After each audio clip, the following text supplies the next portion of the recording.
उहाँहरू चाहिँ दाजु बहिनी हुनुहुन्छ, दुवैजना चाहिँ गीत गाएर हुनुहुन्छ। नमस्कार।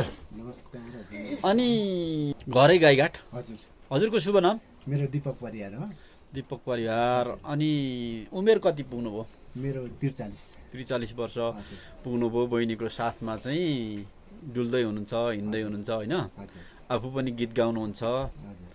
अब बहिनीसँग धेरै कुराकानी गरेँ, थोरै तपाईँको पनि स्वर। आकाशैमा चिल्हो कि बेसार, आकाशैमा चिल्हो कि बेसार, 2 दिन माया ल्याइदेऊ न के छ र, 2 दिन माया ल्याइदेऊ न के छ र, 2 दिन माया ल्याइदेऊ न के छ र।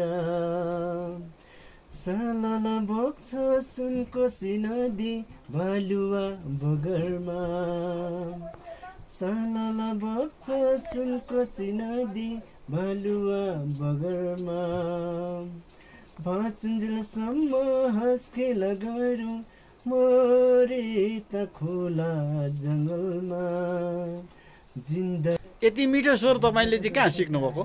यो चाहिँ अब मेरो बहिनीसँगै हिँड्दा हिँड्दै नै होइन, अब सबैभन्दा अब सिकाउने यता अब यो सङ्गीतमा गर्ने भनेको चाहिँ बहिनी नै हो मेरो लागि। र बहिनीले नै सबै कुराहरू सिकाएर अहिले बहिनीलाई जे होस् केही सहयोग अब भनौँ न गीत सङ्गीतमा साथ सपोर्ट गर्छु। र बहिनीलाई अब बहिनी एक्लैलाई गाउन पनि धेरै गाह्रो हुन्छ, दिनभरि गाउनु होइन, धेरै समस्या भएको कारणले गर्दाखेरि। फेरि बहिनीलाई थाइरोइड पनि छ, त्यो भएको कारणले एकदम समस्या हुन्छ। त्यो भएको कारणले बहिनीलाई अब थोरै सघाउँदै अलिअलि जे होस् अब थोरै बहुत अब आफूले जानेको चाहिँ सपोर्ट गरिरहेको छु बहिनीलाई। लु खुसी लाग्यो।